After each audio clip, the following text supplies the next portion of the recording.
이진숙 방송통신위원장 후보자 청문회 사흘차, 여야는 청문회장 밖에서 신경전을 펼쳤습니다. 더불어민주당 등 야당 의원들이 먼저 이 후보자는 임명 대상이 아닌 고발 대상이라며 사퇴를 촉구했습니다. 모든 면에서 방송통신위원장들 물론이고 어떤 공직에도 부족한, 부적합한 인사라는 것이 인사청문회에서 확인됐다.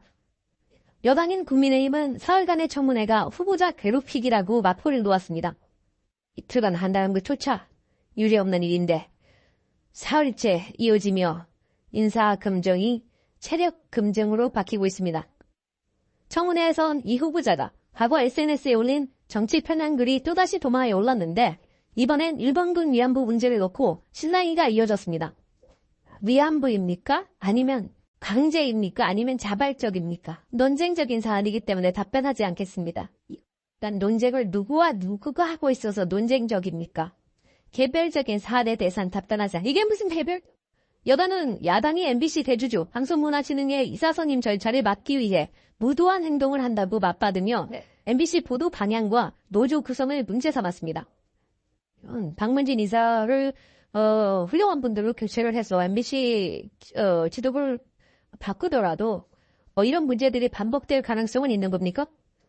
MBC가 민노총 브로드캐스팅 컴퍼니 또는 민주당 브로드캐스팅 컴퍼니라는 이야기를 들을 정도로 편향성을 가지고 있다는 얘기가 있습니다. 노동 권력에서도 스스로 해방시킬 것이 제일 중요하다고.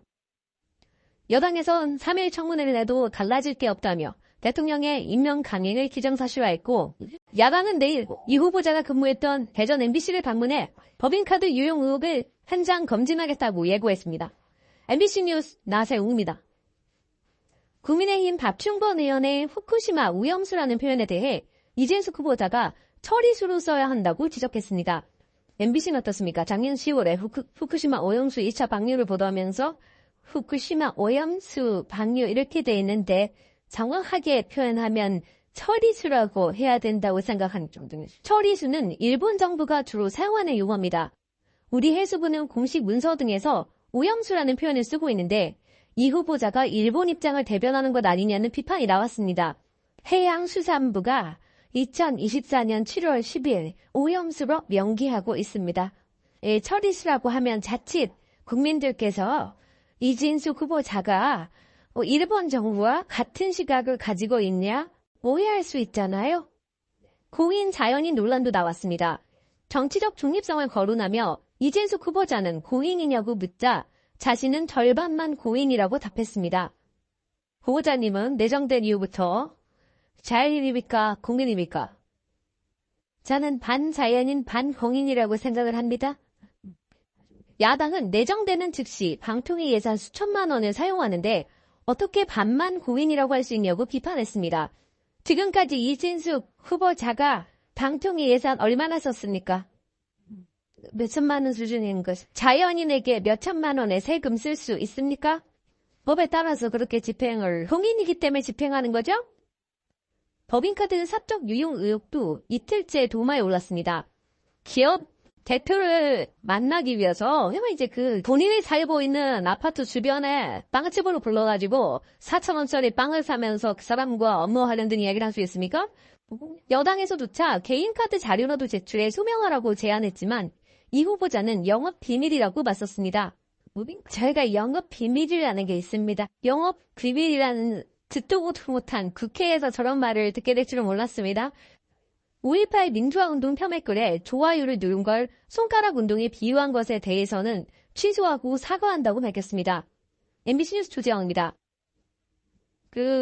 이인숙 부장님, 제가 저도 이게 좀 당황스럽긴 한데, 이게 2021년 5월쯤에 가로세로 연구소라는 방송에 나가서 이준석 화교논란이라는 방송에 출연하신 적 있습니까? 있습니다.